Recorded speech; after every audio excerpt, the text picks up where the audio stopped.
morning, Year 6, and welcome to another terrific Tuesday. I hope you enjoyed yesterday's lesson and that you managed to create a plan for your article following mine and kind of putting your own ideas into it. So I hope it was pretty straightforward for you. Today you are going to complete a comprehension on a newspaper report because obviously the story that we were reading has now finished. We're going to go through the article together and then it's over to you to complete the questions. We will also begin writing our article as well today. So lots and lots of things to do in this literacy lesson. But before we do that, our quote of the day today is, "It's up to you how far you'll go. If you don't try, you'll never know." So this is a quote for all of you to say, don't give up, keep trying. I know it's difficult. We're at home. We're learning through a computer screen. It is really difficult, but just keep going. It's adding to your education no matter how you're doing it. Okay? Please do not feel pressured. Please do not feel stressed out. Just do as much as you can in the time that you have. We do not expect you to be working from early morning till very late at night. If you work during the school hours and you get your work done as much as you can, that is fine. As long as you let us know and say, "Miss, this is all I've managed to get done today," that's absolutely fine. Okay? So please don't feel stressed or anxious or worried about anything. And if you have any questions about that, please email us and let us know. Okay, so for today's lesson, you are going to need lots of things. An exercise book, a pen, a pencil, a ruler. You're going to need your plan that you made yesterday. You are also going to need a newspaper report template, which I have put onto the blog on Purple Mash, and I've also emailed you this morning, and it is on the school website as well. Okay, and you are going to need your newspaper word map, which is words and vocabulary to help you to up-level your writing as you go along.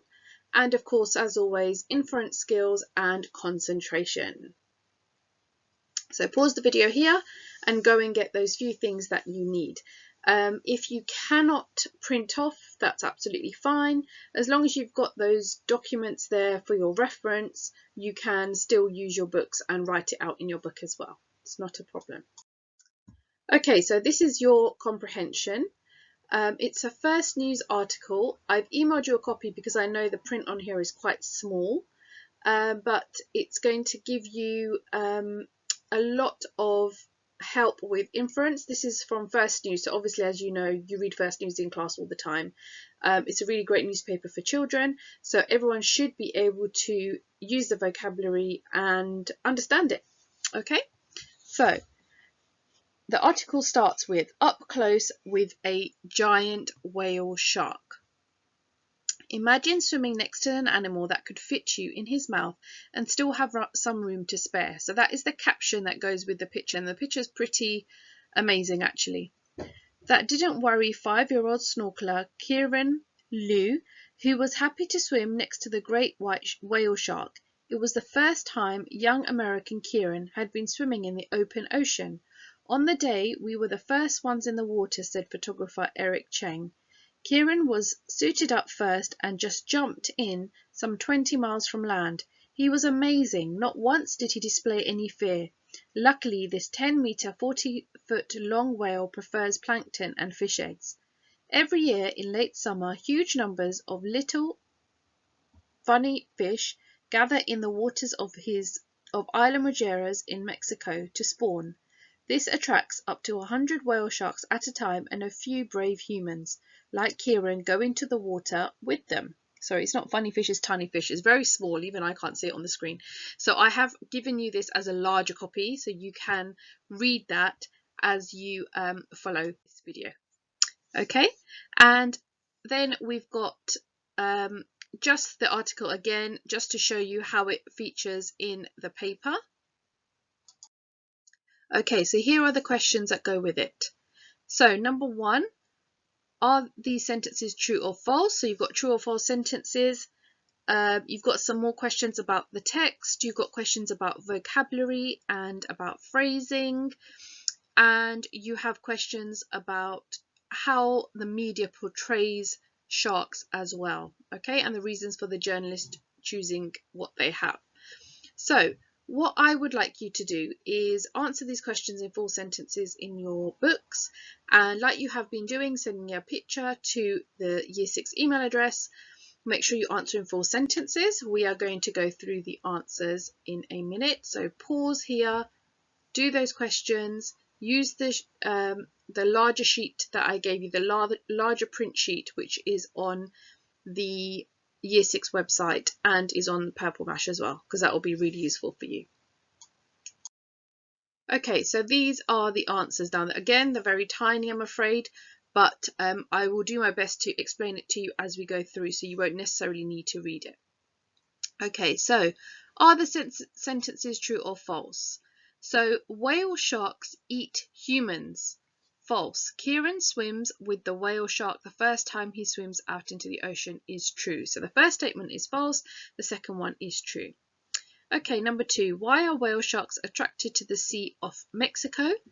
They are concentrated number of the fish, the tunny fish, that gives them food, so that's why they like Mexico.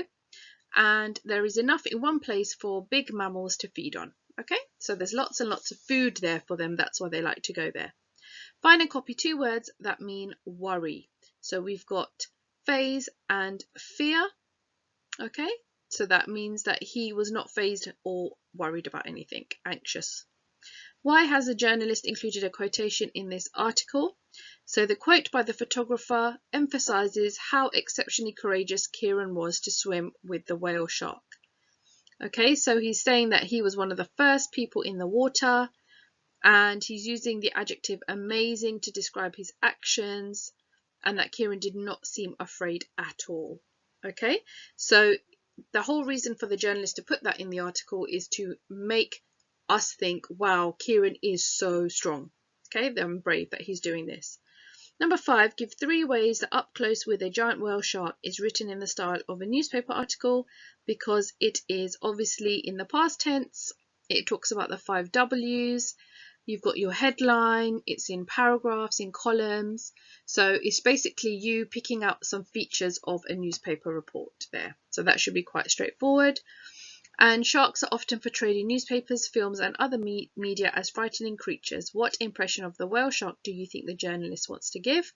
And I think he wants to give people kind of just to appreciate what a whale shark is, and to say that despite people thinking sharks are dangerous, this one in particular is not. A young boy can swim with this whale shark and nothing happened to him. So actually they are misunderstood and not all of them are dangerous. Okay, so if you can tick those 6 questions, again, send me a picture to see how you got on, or just let me know. I've been getting lots and lots of emails from people saying, Miss, I got 5 out of 5, which is brilliant. So please let me know, because it's really, really good to see how well you're doing. Okay, pause here. If you want to have a look at the answers again, you might need to zoom in or pause and just get closer to the screen like I had to do just now. Okay, right. So we're going to move on to English now. So I want you to write the date, Tuesday the 12th of May 2020, and the LI to write a newspaper article using the correct features. So, features of a newspaper report. Now, we always do a checklist of things that we need to include in our writing whenever we start and whenever we finish our unit of work. Now, because we are starting our article today, I thought it would be good just to recap again the things that we need to see in our report, just to refresh our memories a little bit. So number 1, the name of the newspaper, not necessary, but it's there. You can do it as a little fun type thing afterwards. A headline, which we've worked on already. A subtitle, you don't have to have one if you don't want to. The reporter's name, which is the byline. An introductory paragraph, the 5 W's, which is what we're going to look at today. Information about the main events presented in a chronological order. Pictures with captions, written in the 3rd person and in the past tense, direct and reported speech, formal language, rhetorical question, and conclusion paragraph to explain what might happen next. And to add to that, we also have our columns and our layout and amazing punctuation and spelling. Okay, but these are the key features that I'm going to be looking at in your writing to see that you have done, and you can use this to help you with editing, which will be on Friday when we've actually finished writing our article. Okay, so now we're going to move on to creating our newspaper report. Now, you all should have this newspaper template. It's been emailed to you, it's on the website, and it's also on the Purple Mash blog. So 3 places where you can find it. If you can't print it out, it's absolutely fine. Just make sure when you set out your work in your books, it is in this layout. So we are going to go through now step by step in what we need to include in the first few boxes. Okay, so in the top box, that is the name of the newspaper, not the headline, the newspaper. So you can call it whatever you want to. I might call it the Grange Gazette. You might decide to call it by your name, you decide, but ideally don't spend too long on this. If you want to, you can save it for later. It's not really important right now. A headline, make sure you've got your headline there and that you've got space to write your name to say who it's by. And the first square box and underneath is for a picture and a caption.